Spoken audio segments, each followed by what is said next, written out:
ఉద్యోగులు, పెన్షనర్లు, ఉపాధ్యాయులకు సంబంధించిన సమస్యల పట్ల సపోర్టివ్‌గా మన ఛానెల్‌లో వీడియోస్ వస్తాయి. మన వీడియోస్ అన్నీ ప్రజాప్రతినిధులందరికీ చేరేలా షేర్ చేయండి, లైక్ చేయండి, సబ్స్క్రైబ్ చేసుకోకపోతే వెంటనే సబ్స్క్రైబ్ చేయండి.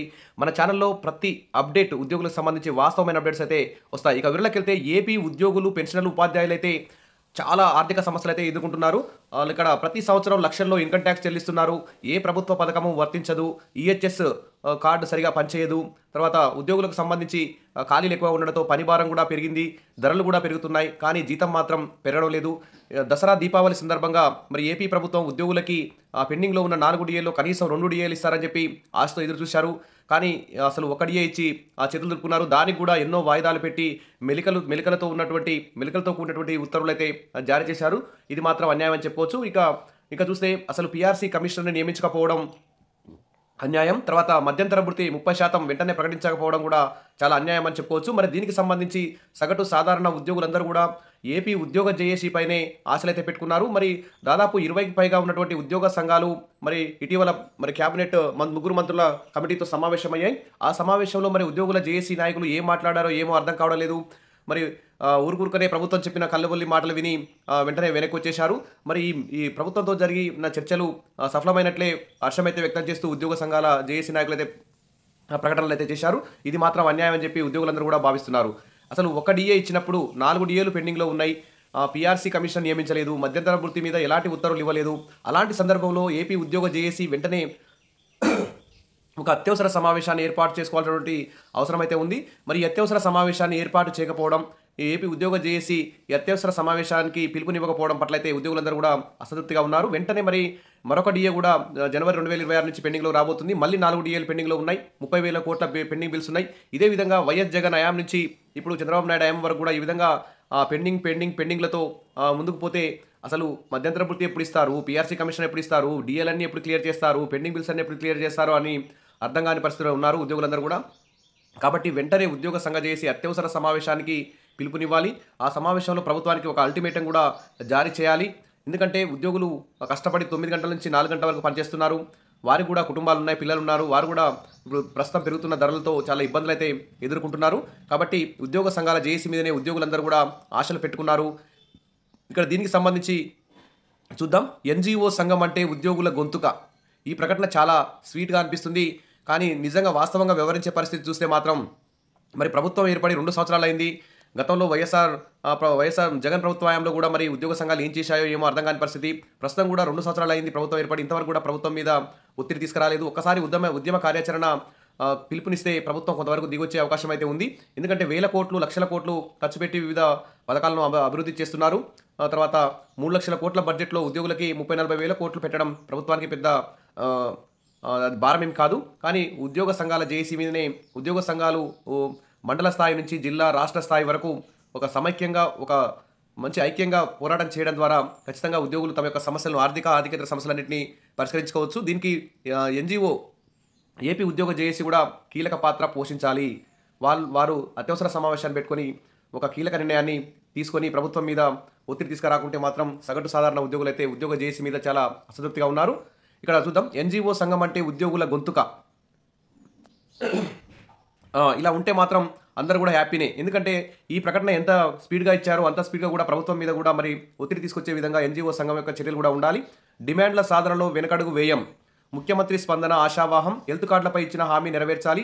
ఏపీ ఎన్‌జీఓ రాష్ట్ర అధ్యక్షుడు విద్యాసాగర్ అంటే ఇక్కడ న్యూస్ చూస్తున్నాం. ఇక్కడ 44% ఫిట్మెంట్తో వేతన సవరణ చేయాలంటూ కూనంనేని డిమాండ్. ఘనంగా టీఎంఈయూ డైమండ్ జూబ్లీ ఉత్సవాలంటే ఇక్కడ చూస్తున్నాం. ఉద్యోగులకు సంబంధించి వేతన సవరణ ఇప్పటికీ చాలా ఆలస్యమైంది కాబట్టి 44% ఫిట్మెంట్తో మరి వేతన సవరణ ఇచ్చే విధంగా ప్రభుత్వం చర్యలు తీసుకోవాలి. దీనికంటే ముందు ఇప్పటికీ పీఆర్సీ కమిషన్ నియమించలేదు కాబట్టి వెంటనే 30% మధ్యంతర భృతి ఇవ్వాలి. ఇచ్చిన తర్వాత వెంటనే మరి పీఆర్సీ కమిషన్ రిపోర్ట్ కూడా తొందరగా నియమించి తొందరగా రిపోర్ట్ తెప్పించుకునే విధంగా ప్రభుత్వం చర్యలు తీసుకునే విధంగా మరి ఉద్యోగ సంఘాల జేఏసీ, ఏపీ ఎన్‌జీఓ అందరూ కూడా అన్ని సంఘాలు ఐక్యంగా పోరాటం చేయాలి. లేకపోతే మాత్రం ఉద్యోగుల సమస్యలు పరిష్కారం కావు. ఇక ప్రభుత్వ రంగంలో ఇంత సుదీర్ఘకాలం పాటు పనిచేస్తున్నటువంటి ఉద్యోగులకు సంబంధించి మరి ఆర్థిక సమస్యలు పరిష్కరించకపోతే ఉద్యోగులు చాలా అన్యాయానికి గురయ్యే అవకాశం ఉంది. కాబట్టి రాష్ట్ర ప్రభుత్వ ఉద్యోగులకు 2023 జూలై నుంచి వేతన సవరణను 44% ఫిట్మెంట్తో అమలు చేయాలని, 5 విడతల కరువు భత్యం విడుదల చేయాలని ప్రభుత్వాన్ని డిమాండ్ చేశారు. శాసన మండలి సభ్యులు ఇక అదేవిధంగా డిమాండ్ల సాధనలో వెనకడుగు వేయం. ఏపీ ఎన్జీఓ రాష్ట్ర అధ్యక్షులు విద్యాసాగర్ అంటూ ఇలా ప్రకటించడం అయితే గుడ్ న్యూస్ అని చెప్పుకోవచ్చు. ఇక తెలంగాణలో ప్రస్తుతానికైతే 5% మధ్యంతర భృతి ఇస్తున్నారు. ఏపీలో అయితే కనీసం మధ్యంతర భృతి కూడా ఇవ్వకపోవడం అన్యాయం. ప్రస్తుతం అయితే వెంటనే ఉద్యోగ సంఘాలు చేసి అత్యవసర సమావేశం ఏర్పాటు చేసుకొని మధ్యంతర భృతి 30% ప్రకటించే విధంగా చర్యలు తీసుకోవాలి. ఎన్జీఓ సంఘం అంటే ఉద్యోగుల గొంతు కానీ నిరూపించుకోవాలి. ఇక హెల్త్ కార్డులను కూడా వెంటనే ఖచ్చితంగా అమలు చేసే విధంగా చర్యలు తీసుకోవాలి. ఇక ఉద్యోగుల సమస్యల పరిష్కారంలో తగ్గేదేలే. ఉద్యోగులకు రావాల్సిన 30,000 కోట్ల బకాయిలను చెల్లించాల్సి ఉంది. ఓపీఎస్ హామీని నిర్ణీత వ్యవధిలో నిలబెట్టుకోవాలి. కాంట్రాక్ట్ అవుట్సోర్సింగ్ ఉద్యోగులకు సంక్షేమ పథకాలు అమలు చేయాలి. గ్రామ వార్డు సచివాలయ ఉద్యోగులకు నోషనల్ ఇంక్రిమెంట్ అమలు చేయాలి అంటూ ఏపీ ఎన్జీఓ నేత విద్యాసాగర్ కీలక డిమాండ్ అయితే చేశారు. ఇదే స్పీడ్తో అసలు అన్ని ఉద్యోగ సంఘాలు కలిసి ఒక మీటింగ్ ఖచ్చితంగా వెంటనే ఏర్పాటు చేసుకోవాలి వారం రోజుల్లో. ఎందుకంటే త్వరలో బడ్జెట్ కూడా రాబోతుంది. ఆ బడ్జెట్ ముందు ఉద్యోగ సంఘాలు చేసి కనీసం ఉద్యమ కార్యాచరణని ప్రకటించాలి. ప్రభుత్వానికి మరొకసారి క్యాబినెట్ సబ్ కమిటీతో మళ్ళీ ఉద్యోగ సంఘాలు చేసి మీటింగ్ పెట్టుకునే విధంగా ఏర్పాటు చేసుకోవాలి. గతంలో జాయింట్ స్టాఫ్ కౌన్సిల్ మీటింగ్ కూడా నిర్వహించారు, అది ఫెయిల్ అయిపోయింది. తర్వాత మొన్న నిర్వహించిన 3 మంత్రులతో కూడినటువంటి క్యాబినెట్ సబ్ కమిటీ కూడా అది కూడా ఫెయిల్ అయిందనే చెప్పుకోవచ్చు. ఎందుకంటే ఆ సమావేశంలో అంత హైడ్రామా హంగామా మధ్య పెద్ద 2-3 రోజుల పాటు ఉద్యోగ సంఘాల జేఏసీతో మీటింగ్ పెడుతున్నామని చెప్పి ప్రభుత్వం ప్రకటించింది. సీఎం స్థాయిలో నిర్ణయాలు తీసుకున్నారు. కానీ ఎన్నో సమస్యలుంటే కొండను త్రవ్వి ఎలకన పట్టిన సందంగా ఒక్క డిఏనిచ్చి చేతులు దుప్పుకున్న ప్రభుత్వం మీద ఒత్తిడి తీసుకురావాలి ప్రభుత్వం ఉద్యోగ సంఘాల జేఏసీ. ఇక ఉద్యోగులకు సంబంధించి ప్రతి ప్రమోషన్లు కానీ ట్రాన్స్ఫర్లు కానీ పారదర్శకంగా జరిగే విధంగా ప్రభుత్వం చర్యలు తీసుకోవాలి. ఖాళీ పోస్టులన్నింటినీ వెంటనే భర్తీ చేయాలి. ఉద్యోగులకు సంబంధించి ఇతర సర్వీస్ మ్యాటర్స్ అన్నింటినీ కూడా టీచర్లకు సంబంధించి కూడా అన్నీ కూడా క్లియర్ చేసే విధంగా ఏపీ ప్రభుత్వం చర్యలు తీసుకోవాలి. ఇక కాంట్రాక్ట్ అవుట్సోర్సింగ్ ఉద్యోగులకు సంబంధించి కూడా వెంటనే వారందరినీ కూడా రెగ్యులర్ చేయాలి. ఇక ప్రస్తుతం నెక్స్ట్ ఈ సంవత్సరం 2026 నుంచి కాంట్రాక్ట్ అవుట్సోర్సింగ్ పద్ధతిలో ఉద్యోగులు తీసుకోకుండా ప్రతి ఉద్యోగిని కూడా రెగ్యులర్ ప్రాతిపదికనగా తీసుకోవాలని చెప్పేసి ఉద్యోగులు అయితే డిమాండ్ చేస్తున్నారు. ఎందుకంటే కాంట్రాక్ట్ అవుట్సోర్సింగ్ ఉద్యోగాలు నియామకం చేయడం ద్వారా ఇక్కడ వారికి తక్కువ జీతం శ్రమ దోపిడీ అయితే జరుగుతుంది. కాబట్టి అసలు కాంట్రాక్ట్ అవుట్సోర్సింగ్ వ్యవస్థనే తీసేయాలి. తర్వాత సిపిఎస్ని కూడా వెంటనే రద్దు చేసి ఓపీఎస్ని కూడా వెంటనే అమలు చేసే విధంగా ఇక్కడ ఉద్యోగ సంఘాల జేఏసీ అయితే ఇక్కడ ప్రభుత్వం మీద ఒత్తిడి తీసుకురావాలి. వెంటనే ఇక్కడ ఉద్యోగులైతే మొన్నటి దీపావళి ముందు తీసుకున్న ప్రభుత్వ నిర్ణయాన్ని అయితే చాలా వ్యతిరేకిస్తున్నారు. ఒక్క డిఏతో సరిపెట్టుకోవడం అయితే వారు జీర్ణించుకోలేకపోతున్నారు ఉద్యోగులు. కాబట్టి ఉద్యోగుల అసంతృప్తిని, ఉద్యోగుల యొక్క ఆందోళనని, ఉద్యోగుల యొక్క ఆర్థిక నష్టాన్ని పూడ్చడానికి ఏపీ ఉద్యోగ సంఘాల జేఏసీ కీలక పాత్ర అయితే పోషించాలి. ఇక ఉద్యోగులు కూడా మరి ఉద్యోగ సంఘాల జేఏసీకి అండగా నిలిచి ఐక్యంగా పోరాటాలు చేయాల్సిన అవసరం ఉంది. ఇక డిమాండ్ల సాధనలో వెనకడుగు వేయమంటూ ఏపీ ఎన్జీఓ రాష్ట్ర అధ్యక్షులు విద్యాసాగర్ ప్రకటించడం ఇక గుడ్ న్యూసే. మరి ఇదే స్పీడ్లో మరి ఉద్యోగులందరికీ కూడా 44% ఫిట్మెంట్తో వేతన సవరణ చేసే విధంగా కూడా ఇక్కడ ప్రభుత్వం చర్యలు తీసుకోవాలి. ఇక ఎన్జీఓ సంఘం అంటే ఉద్యోగుల గొంతు కానీ అక్కడ ప్రకటించడం ఉద్యోగులకు కొంచెం ఆత్మస్థైర్యం కలిగించే విధంగా ఉంది. కానీ ఈ ప్రకటనని వాస్తవం చేసే విధంగా ఉద్యోగ సంఘాల జేఏసీ ప్రవర్తించాలి. ఇక ప్రభుత్వం మాటలకు తలొగ్గి సమావేశాల నుంచి బయటికి రావడం, ప్రభుత్వం ఏది చెప్తే అది గంగిరెద్దులాగా విని బయటికి రావడం వల్ల అయితే ఇక్కడ ఉద్యోగులే నష్టపోతున్నారు.